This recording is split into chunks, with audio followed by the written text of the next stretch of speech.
को ताल्लुक आपके मुकद्दस शहर से है, आपकी मुकद्दस बस्ती से है, जिनको मैं और आप ही नहीं बल्कि पूरा मुल्क शहंशाह खिताबत आबरूए अहले सुन्नत तर्जुमाने मसलकी आला हजरत उस्ताद कुर्रा इस्लामी स्कॉलर हजरतुल अल्लाम हजरत अल्लामा कारी नईमुल कादरी साहिब किबला के नाम से जानते हैं। आइए पूरा मजमा हजरत का इस्तेकबाल वेलकम नारे तकबीर की झनकार से कर लें। नारे तकबीर, नारे रिसालत, फैज़ाने गौसे आदम, फैज़ाने गौसे आदम, मसलके आला हजरत ताजदारे बगदाद कॉन्फ्रेंस, फैज़ाने सरकार मुफ्ती आज़म हिंद, फैज़ाने सरकार ताजुश शरिया, इश्क मोहब्बत, इश्क मोहब्बत, इश्क मोहब्बत, इश्क मोहब्बत, तेरे होठों पे जमाने की बुराई कैसी, एक कतरे की समंदर से लड़ाई कैसी, अपनी बिगड़ी हुई औलाद पे रोने वाले खुद जरा सोच खिलाई थी कमाई कैसी।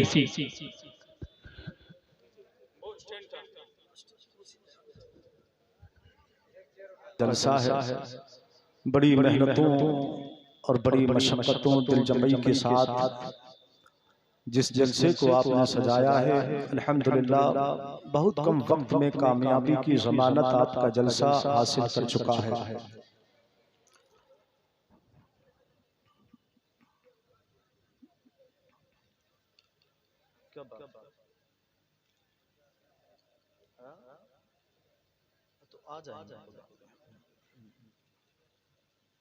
दुरूद शरीफ पढ़ ले। अल्लाहुम्मा सल्ली अला सय्यदिना व मौलाना मुहम्मदिन व अला आलि सय्यदिना व मौलाना मुहम्मदिन व बारिक वसल्लिम अलैहि सलातु व सलामुन अलैका या रसूलल्लाह सल्लल्लाहु तआला अलैहि व आलिहि वसल्लम।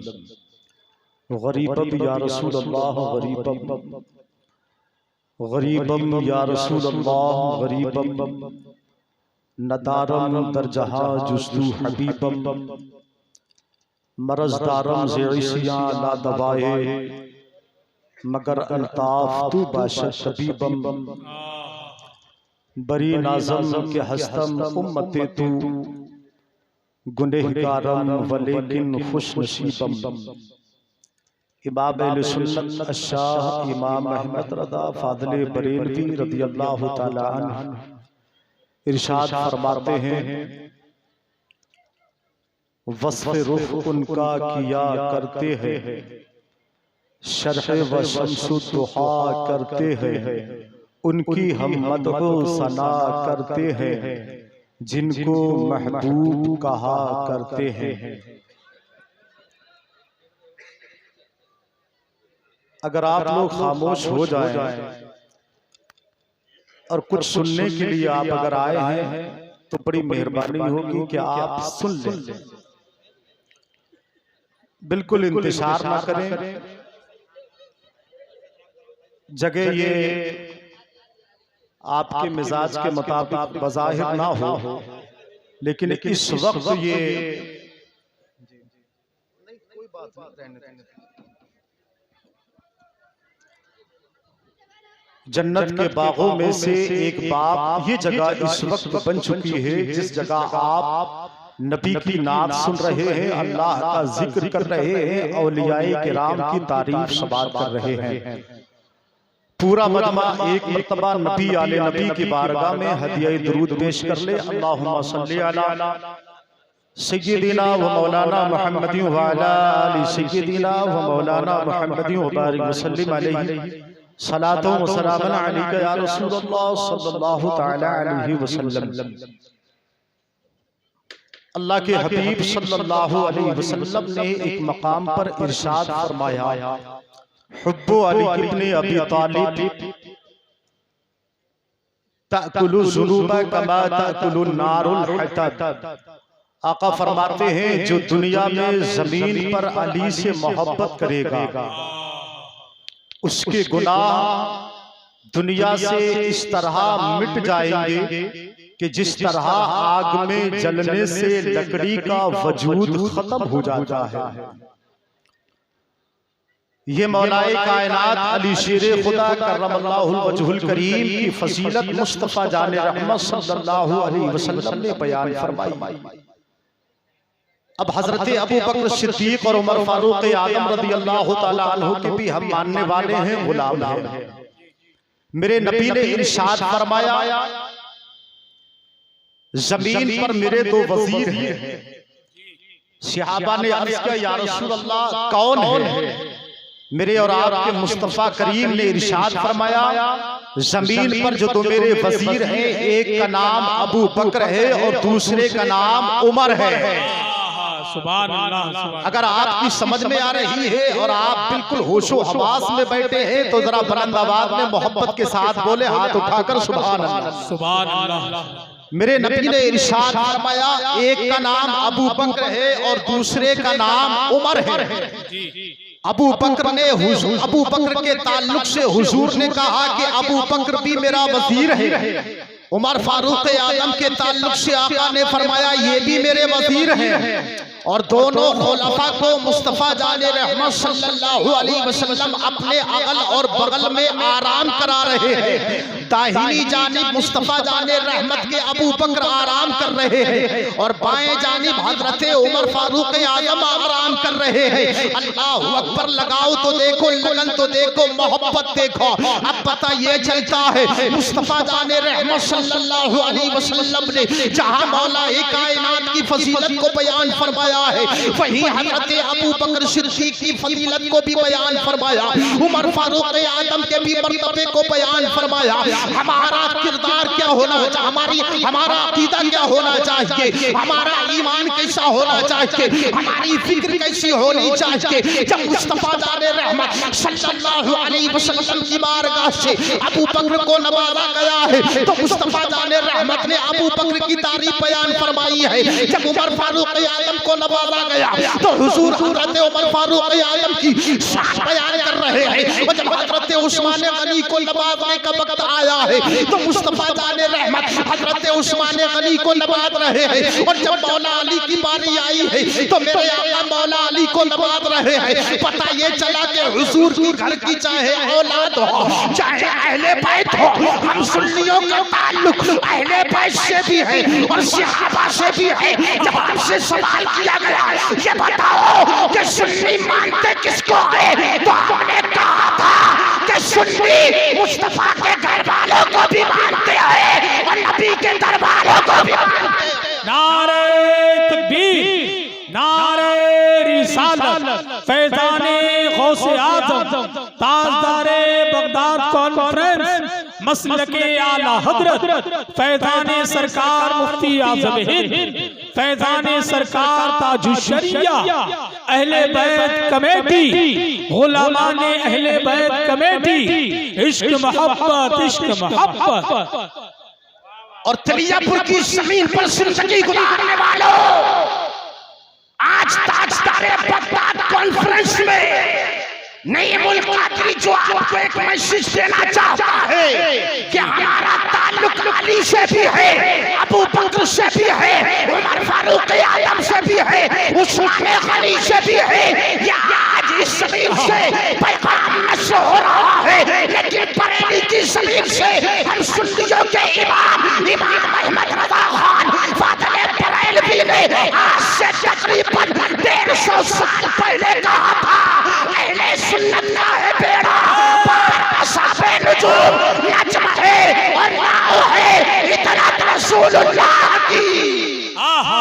क्या बात है, वाह वाह वाह, जिंदाबाद इतरात रसूलुल्लाह की। अल्हम्दुलिल्लाह, ये हमारी फितरत है, हमारे हाथ में अहले बैत का भी दामन है, सहाबा का भी दामन है। और जब बात मौला अली की आई है, अब बड़ी संजीदगी और शाइस्तगी के साथ में मेरे जुमलों को सुनो। मौला अली के एक शहजादे हैं जिनको मुस्तफा जाने रहमत ने शहर मदीना से भेजा था और कहा था, जाओ इंडिया में, हिंदुस्तान की जमीन पर जाओ, भारत के इलाके में जाओ, राजस्थान के सूबे में पहुंचो। जानते हो वो कौन है? वो ख्वाजा गरीब नवाज है, वो हिंदुस्तान के राजा है। ख्वाजा गरीब नवाज ने मुस्तफा जाने रहमत की बारगाह में अर्ज किया था, या रसूल अल्लाह, हमने हिंदुस्तान नहीं देखा है, हमने भारत नहीं देखा है, हमने भारत का एक सूबा पाकिस्तान नहीं देखा है। मेरे नबी ने फरमाया था मोइनुद्दीन जाना तेरा काम है, दिखाना हमारा काम है। वाह वाह वाह वाह वाह, क्या बात है। कहा था मोइनुद्दीन जाना तेरा काम है और दिखाना, अरे बोलो बोलो बोलो, दिखाना हमारा काम है। हम ख्वाजा की नगरी में रहते हैं। अब बड़ी संजीदगी के साथ मेरे जुमले नोट कीजिएगा। ख्वाजा गरीब नवाज रहमतुल्लाहि तआला अलैह अपने जुमलों में इरशाद फरमाते हैं ख्वाजा गरीब नवाज रहमतुल्लाहि तआला अलैह मज़हब सुलूक के अंदर 5 चीजें ऐसी हैं जिनका देखना इबादत है। वाह वाह वाह, जी जी जी, 5 चीजें ऐसी हैं जिनका देखना इबादत है। अब जरा गौर से सुने, ख्वाजा की नगरी में रहते हैं, ख्वाजा के इंडिया में रहते हैं, ख्वाजा के मुल्क में रहते हैं, ख्वाजा के भारत में रहते हैं। हमारे बाप दादा पर एहसान है ख्वाजा गरीब नवाज का, हमारी जिंदगी पर एहसान है ख्वाजा गरीब नवाज का। अब पता ये चलता है कि जब ख्वाजा गरीब नवाज का एहसान हमारे बाप दादाओं पर है, हमारी जिंदगी पर है, हमारे माँ बाप पर है, तो आज हम किसी के बाप की नहीं मानेंगे बल्कि ख्वाजाए पाक की मानेंगे। और ख्वाजाए पाक ने क्या फरमाया, मज़हब अहले सुलूक के नजरिए से ख्वाजा गरीब नवाज रहमतुल्लाहि तआला अलैह क्या फरमाते हैं, 5 चीजें ऐसी हैं जिनका देखना इबादत है। ख्वाजा गरीब नवाज अपने मकूले में, अपने मलफूजात में इरशाद फरमाते हैं। पहली चीज क्या फरमाई ख्वाजा गरीब नवाज ने, फरमाया कुरान का देखना इबादत है। जी सुभान अल्लाह, बोलो बोलो जरा बोलो। ख्वाजा गरीब नवाज फरमाते हैं कुरान का देखना इबादत है, कुरान का देखना इबादत है। मज़हब अहले सुलूक के नजरिए से जी कुरान का देखना इबादत। बेशक। आप मुझे बताओ हमारे घरों में कितना कुरान को देखा जाता है? अल्लाह अल्लाह, जुस्तान में लपेट कर कुरान को रख दिया जाता है। गर्द किस कदर उसके जुस्तान पर आ जाती है। न घर में औरत को ख्याल है, न माँ के शिकम से पैदा होने वाली बेटी को ख्याल है, न 18 साल की कड़ियल जवानी गुजारने वाले नौजवान को ख्याल है, न बाप को फिक्र होती है कि हमने किस ताक में कुरान को सजा करके रख दिया है। दिन गुजर जाता है, हफ्ते गुजर जाते हैं, महीना गुजर जाता है, 10 महीने गुजर जाते हैं, हमें कुरान खोलने का ख्याल कब आता है? जब माह रमजान आता है, रहमतें लेकर के आता है, बरकतें लेकर के आता है, मग़फ़िरतें लेकर के आता है, बख्शिश का सामान लेकर के आता है, तब कहीं जाके हमारे दिल में ख्याल आता है हमने ताक में कुरान सजा के रख दिया था। अब रमजान का महीना आ गया है, एक कुरान नहीं पढ़ा जाएगा बल्कि 5-6 कुरान पढ़ेंगे हम महीना भर में। मुझे ये बताओ मुसलमानों, अल्लाह ने जिस पाकीज़ा किताब को पाकीज़ा नबी के पाकीज़ा सीने अतर पर उतारा है, वो कुरान साल में रमजान के महीने में खोला जाएगा या सुबह शाम कुरान पढ़ा जाएगा?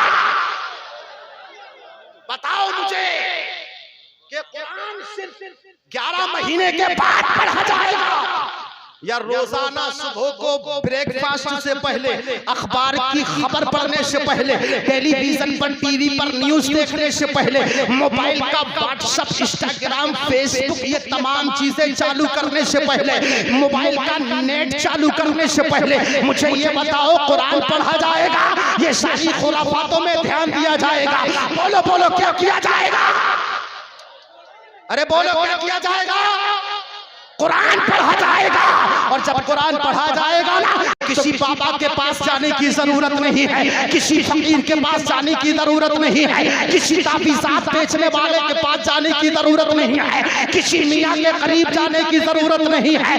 आपको ताबीज़ की जरूरत नहीं है बल्कि कुरान की तिलावत की जरूरत है। मेरे मुस्तफा फरमाते हैं जिस घर में रोजाना कुरान पढ़ा जाता है, अल्लाह पाक उस घर में रहमतों की बारिश करता है और नहुसतों को दूर फरमाता है। नारे तकबीर, नारे रिसालत, फरमाने मुस्तफा, अज़मते कुरान, ताजदारे बगदाद कॉन्फ्रेंस, मसलके आला हजरत। वाह वाह। अब ख्वाजा हिंद का दूसरा फरमान सुनो।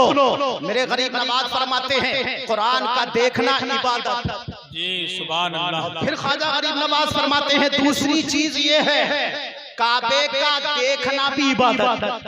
बेशक सुभान अल्लाह। काबे का देखना भी इबादत। और काबा कब देखा जाएगा? जब अल्लाह करम करे, आपको बुला ले अपने घर के करीब, मुस्तफा के दर के करीब, रोजा दिखा दे, काबा शरीफ का गिलाफ छूने का मौका मिल जाए, तब कहीं जाके करीब जाकर के खाना काबा देखा जाएगा ना। लेकिन हाँ, अगर यहाँ किसी के पास शरबत नहीं है, मालो दौलत नहीं है, जरिया और असबाब नहीं है कि काबा नहीं देख सकता है, हज बैतुल्लाह का सफर नहीं कर सकता है, हरमैन शरीफैन नहीं जा सकता है, तो आओ जरा गौर करो। ख्वाजा गरीब नवाज फरमाते हैं अब तीसरी चीज सुनो। ख्वाजा फरमाते हैं घर में अगर माँ और बाप हयात हैं तो माँ और बाप का चेहरा देख ले, इबादत में लिखा जाएगा, इबादत में लिखा जाएगा। अल्लाह अकबर। अंदाजा कीजिए, कुरान का देखना इबादत है, काबे का देखना इबादत है, वालिदैन का देखना इबादत है। आप मुझे बताओ, वालिदैन का मोहब्बत के साथ आप रोजाना चेहरा देखते हो? बहुत कम ऐसे लोग होंगे जो अपने माँ बाप के कदमों में आके बैठते होंगे, बाप के पहलू में आके बैठते होंगे, मोहब्बत के साथ अपनी माँ के आंचल में बैठ करके पना लेते होंगे। बल्कि हमने तो ये देखा है, जब जब बाप जवानी की दहलीज पर होता है, जब तक उसके पासों में और पैरों में ताकत होती है, जब तक उसकी कमर सहारा देती है, तब तक बाप सारी जिंदगी अपनी औलाद की तरबियत के लिए कुर्बान कर देता है, अपने पसीने को लहू बना करके जमीन पर बिखेरता नजर आता है, लेकिन औलाद की तरबियत में जर्रा बराबर कभी नहीं छोड़ता। औलाद अपने घर में सर्दियों के मौसम पे कंबल ओढ़ करके सो जाती है, लेकिन रात के सन्नाटे में सर्दी कड़ाके की पड़ रही हो, ऐसे आलम में बाप किसी का देखो रक्षा चला रहा है, किसी का ऑटो चला रहा है, किसी का बाप चौराहे पे बैठ करके सब्जियां बेचता नजर आता है। लेकिन हम हैं कि जर्रा बराबर बाप का एहतराम नहीं करते, बाप की तासीम नहीं करते, बाप की इज्जत नहीं करते, बाप के कदमों में बैठ करके कभी हमें इतना भी शरफ नहीं मिलता है, इतनी भी तौफीक हासिल नहीं होती है कि बाप थका आ गया है, लाओ आज उसके हम शानों को दबाते, आज उसके हाथों को दबाते, आज उसके पाँवों की मालिश करते, जर्रा बराबर औलाद को ख्याल नहीं आता। लेकिन आओ, एक जमाना ऐसा भी गुजरा है, माँ बाप की इज्जत को इज्जत समझा गया है, माँ बाप के मकाम को मकाम जाना गया है, वालिदैन की जो तासीम है उस तासीम को तासीम समझा गया है। आज तो लोग समझते हैं माँ बाप बुढ़ापे में आ गए हैं तो अब हमें उनके पास बैठने से क्या फायदा हासिल होगा। महल्ले के जवान के करीब बैठेंगे, हैंडसम स्मार्ट इंसान के करीब बैठेंगे, मालदार के करीब जाकर के बैठेंगे तो हमारी भी इज्जत में चार चांद लग जाएंगे। हरगिज़ ऐसा नहीं है मेरे प्यारे। जो लोग माँ बाप के करीब बैठा करते हैं ना, अल्लाह की रहमतें उसके करीब रहा करती हैं, मग़फ़िरतें उसके करीब रहती हैं, खुदा की इनायतें उसके करीब रहती हैं, खुदा की तवज्जो उसके करीब रहती है। याद रखो, माँ बाप के बगैर इंसान बिल्कुल बेसायदा दरख्त की तरह है। माँ बाप है तो सर पे साया है, माँ बाप है तो औलाद का हौसला है, माँ बाप है तो घर में रहमतें हैं, माँ बाप है तो घर में बरकतें हैं, माँ बाप है तो घर में रौनक है। और अगर माँ बाप नहीं है ना तो जिसके नहीं है उनसे पूछो, आज उनका घर बेनूर नजर आता है, घर में रौनक नजर नहीं आती है। आओ मैं आपको बताता चलूं, मुस्तफा जाने रहमत की बारगाह के एक सहाबी है, नाम उनका हजरत हुज़ैफा है रज़ियल्लाहु तआला अन्हु। वालिदा के करीब एक दिन बैठे थे, अम्मी जान रोटियां पका रही थी। अल्लाह अकबर, आज के दौर में बड़ी फैसिलिटीज है, बड़ी सहूलतें हैं। आज गैस का चूल्हा भी है और गैस भी है, आज ख़वातीन घर के अंदर गैस के चूल्हे पर रोटियां बनाती हैं। लेकिन मुस्तफा जाने रहमत के जमाने में या और आगे इधर आ जाओ, आज से 50 साल पहले ये मामला नहीं था, ये सहूलतें नहीं थी, ये फैसिलिटीज नहीं थी। इंसान तवे पर रोटियां बनाता था और मिट्टी के चूल्हे को बना करके रोटियां बनाता था। हजरत हुज़ैफा की वालिदा क्या कर रही है, मिट्टी का चूल्हा रखा हुआ है, उसमें रोटियां बना रही है। हजरत हुज़ैफा ने अपनी वालिदा की बारगाह में अर्ज किया था, अम्मी जान अगर आपकी इजाजत हो तो आज मैं मगरिब की नमाज मुस्तफा जाने रहमत के पीछे अदा कर लूं। सुभान अल्लाह, सुभान अल्लाह, सुभान अल्लाह, सुभान अर्ज किया था, कहा था, अम्मी जान अगर आपकी इजाजत हो तो आज मैं मगरिब की नमाज अपने नबी के पीछे अदा कर लूं। अल्लाह अकबर। जानते हो जैसे ही वालिदा ने इतना सुना था, फरमाया था, बेटा क्या बात है, रोजाना तो आका के पीछे नमाज पढ़ते हो, रोजाना हुजूर के पीछे नमाज पढ़ते हो, फजर की नमाज भी आका के पीछे पढ़ते हो, सहर की नमाज भी आका के पीछे पढ़ते हो, असर की नमाज भी हुजूर के पीछे पढ़ते हो, मगरिब हो, इशा हो, तहज्जुद हो, आका के पीछे नमाज अदा करते हो, लेकिन आज तुम नमाज पढ़ने की इजाजत मुझसे क्यों मांग रहे हो? जानते हो सहाबी रसूल हजरत हुज़ैफा ने क्या कहा था? कहा था, अम्मी जान आप इजाजत देते मैं रोजाना आका के पीछे नमाज पढ़ता था, लेकिन आज जब हुजूर के पीछे नमाज पढ़ूंगा तो सिर्फ नमाज ही नहीं पढ़ी जाएगी बल्कि हुजूर से जन्नत भी मांगी जाएगी। अर्ज करने लगे, कहने लगे, अम्मी जान इजाजत दे दे, आज नमाज भी पढ़ी जाएगी और आज हुजूर से जन्नत भी मांगी जाएगी। अरे बोलो यार, बोलो बोलो बोलो, माँ बाप के नाम पर जरा बोलो और तड़प कर बोलो, जरा लहक कर बोलो, जरा और जी लगा कर बोलो।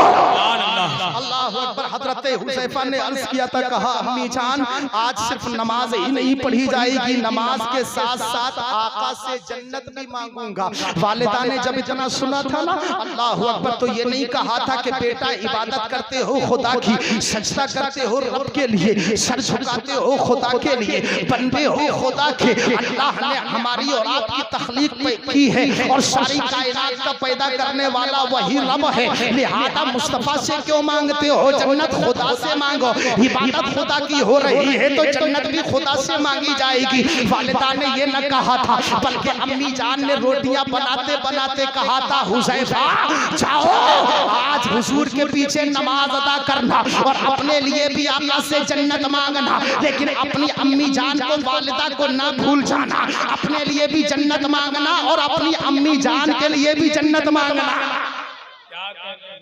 अपनी अम्मी जान के लिए भी जन्नत मांगना। अल्लाह अकबर। इन्हीं जुमलों में मैं अपनी बात समेटना चाहता हूँ। हजरत हुज़ैफा को इजाजत मिल गई, दौड़े दौड़े गए वालिदा की बारगाह से, अल्लाह अकबर, मस्जिद नबवी में कदम रखा, मुस्तफा जाने रहमत मुसल्लहे इमामत पर खड़े हो गए, आका के पीछे मगरिब की नमाज अदा फरमाई और नमाज अदा करने के बाद में मस्जिद नबवी के दरवाजे पर आकर खड़े हो गए। अब हजरत हुज़ैफा मस्जिद नबवी के दरवाजे पर खड़े होकर मुस्तफा जाने रहमत के आने का इंतजार करने लगे, लेकिन आकाए करीम सल्लल्लाहु अलैहि वसल्लम की नमाज मगरिब इतनी तूल पकड़ गई, इतनी तूल पकड़ गई कि ईशा की नमाज का वक्त भी करीब होने वाला है और हुजूर की नमाज भी बड़ी लंबी हो गई। अल्लाह अकबर। ये आका की नमाज है कि मुस्तफा जाने रहमत अगर एक रकत पढ़ रहे हैं तो आधी आधी रात गुजर रही है और मुस्तफा जाने रहमत की बेटी सैयदा फातिमा अगर एक सजदा कर रही है तो पूरी पूरी रात गुजर जा रही है। आज हमें सजदों की तौफीक नहीं होती है,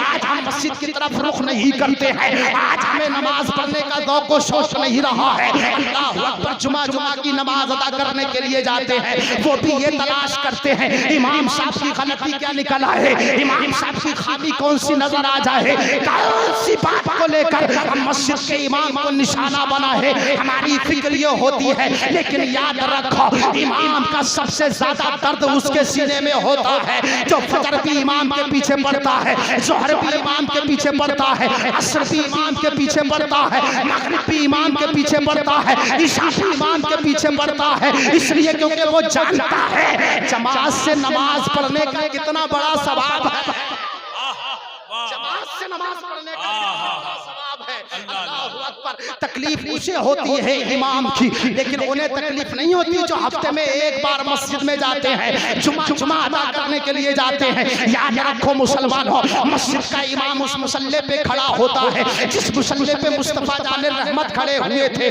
अल्लाहु अकबर। मुसल्लत की इबादत मस्जिद के इमाम के पीछे अदा करते हैं जो हमारा और तुम्हारा पालने वाला है, जो हमारा और तुम्हारा पैदा करने वाला है। उस रब की इबादत जिस इमाम के पीछे हम अदा करते हैं वो हमारे सर का ताज होना चाहिए, हमारा लीडर होना चाहिए, हमारा रहबर होना चाहिए। हमें हर मामले में अपने इमाम को आगे रखना चाहिए। और याद रखो, जो जमाने के अंदर अपने इमाम से मोहब्बत करेगा, कल बरोज़े महशर अपने इमाम के साथ उठाया जाएगा। सुभान अल्लाह, सुभान अल्लाह, बेशक अपने इमाम के साथ उठाया जाएगा। अल्लाहु अकबर। मुसलमानों, इतना पैगाम मैंने आपको दिया है, अब जरा सुनो। हजरत हुज़ैफा मस्जिद नबवी के दरवाजे पर खड़े हैं। हुजूर की नमाज ने तूल हासिल कर ली, ईशा की नमाज का वक्त हो गया। मुअज्जिन ने ईशा की अदान भी पुकार दी। आका अलैहिस्सलाम ने फिर ईशा की नमाज पढ़ाई। हजरत हुज़ैफा ने पीछे खड़े होकर के नमाज ईशा को अदा किया। अदा करने के बाद में फिर मस्जिद नबवी के दरवाजे पर आकर खड़े हो गए कि हुजूर जब आएंगे तो मैं आका की बारगाह में सलाम का नजराना पेश करूंगा और फिर आका से मैं जन्नत तलब करूंगा, अपने लिए भी मांगूंगा, अपनी वालिदा के लिए भी मांगूंगा। याद रखो मुसलमानों, मेरे और आपके नबी ने इरशाद फरमाया है, जब तक माँ बाप हयात है, माँ बाप का हक औलाद पर है, और माँ बाप अगर इंतकाल कर जाए तब भी माँ बाप का हक बाकी रहता है। वो कौन सा हक है? मेरे आका फरमाते हैं, वो हक ये है, तुम जब भी खुदा से दुआ मांगा करो तो अपने माँ बाप को अपनी दुआओं में शामिल कर लिया करो। अपने माँ बाप को अपनी दुआओं में, अपने माँ बाप को अपनी दुआओं में शामिल कर लिया करो। मगर हाल ये है प्यारे, कौन आज माँ बाप को याद करता है? कौन माँ की कब्र पे जाता है? कौन बाप की कब्र पे जाता है? 10 दिन हो जाते हैं, औलाद भूल जाती है, 20वां हो जाता है और ज्यादा कमजोर हो जाती है मोहब्बत, 40वां हो जाता है, इंसान और ज्यादा फरामोश कर देता है। लेकिन याद रखो, माँ बाप जब तक हयात है तब भी हमारे ऊपर हक है, इंतकाल कर गए हैं तब भी उनका हमारे ऊपर हक है। वो हक क्या है? जब भी तुम इस्तिग़फ़ार किया करो, अपने माँ बाप को शामिल किया करो। जब भी तुम इबादत किया करो तो अपने माँ बाप के लिए दुआएं मग़फ़िरत किया करो। जब भी हाथों को उठाकर अपने रब से मांगा करो तो अपने रब से अपने वालिदैन के लिए भी मांगा करो। अल्लाहु अकबर। हज़रत हुज़ैफा सिर्फ अपने लिए मांगने नहीं आए, अपनी अम्मी के लिए भी मांगने के लिए खड़े हैं। मस्जिद नबवी पे खड़े होकर के इंतजार कर रहे हैं। मेरे और आपके नबी ने ईशा की नमाज पढ़ाई और ईशा की नमाज पढ़ाने के बाद आका बाहर निकले। हजरत हुज़ैफा अपनी दरवाजे पर खड़े हैं, मुस्तफा जाने रहमत सल्लल्लाहु अलैहि वसल्लम के आने का इंतजार कर रहे हैं। सरकार ने अपनी ईशा की नमाज को मुकम्मल फरमाया और मुकम्मल करने के बाद में जो ही बाहर निकलने का हुजूर ने इरादा किया ना, तो हजरत हुज़ैफा देखते रह गए। मगर आपने जर्रा बराबर आका की बारगाह में कोई जुमला पेश न किया। अल्लाहु अकबर। दिल कह रहा था हुज़ैफा अपने दिल की बात रखते, अरमान कह रहे थे हुज़ैफा नबी की बारगाह में अपनी फरियाद रखते, मगर अदब कह रहा था हुज़ैफा आवाज न देना, हुज़ैफा पुकारना नहीं। न जाने मुस्तफा जाने रहमत कैसे आलम में जा रहे हैं, किस महब में जा रहे हैं, किस ख्याल में जा रहे हैं। अल्लाहु अकबर। हज़रत हुज़ैफा कहते हैं, सरकार ने जो ही कदम आगे बढ़ाए, आका आगे आगे जा रहे हैं, मैं पीछे पीछे जा रहा था। चलते चलते नबी अकरम सल्लल्लाहु अलैहि वसल्लम ने अपने कदम रोक दिए।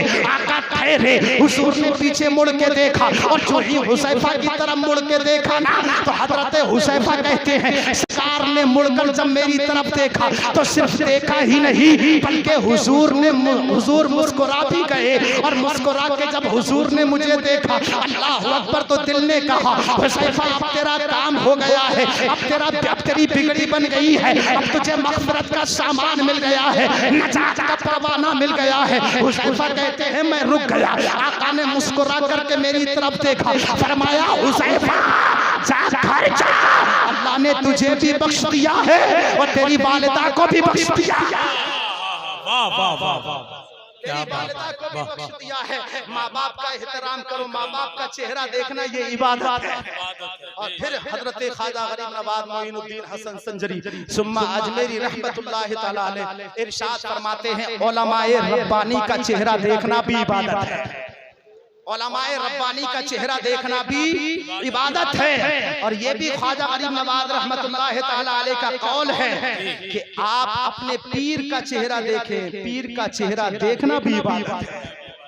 पीर का चेहरा देखना भी इबादत है। ये 5 चीजें मैंने जो आपको बताई, अगर आप सिर्फ 5 चीजों पे अमल कर लेना तो इंशाअल्लाह आपकी दुनिया भी कामयाब हो जाए और आपकी आखिरत भी कामयाब हो जाए। वमा अलैना इल्लल बलाग। अस्सलामु अलैकुम।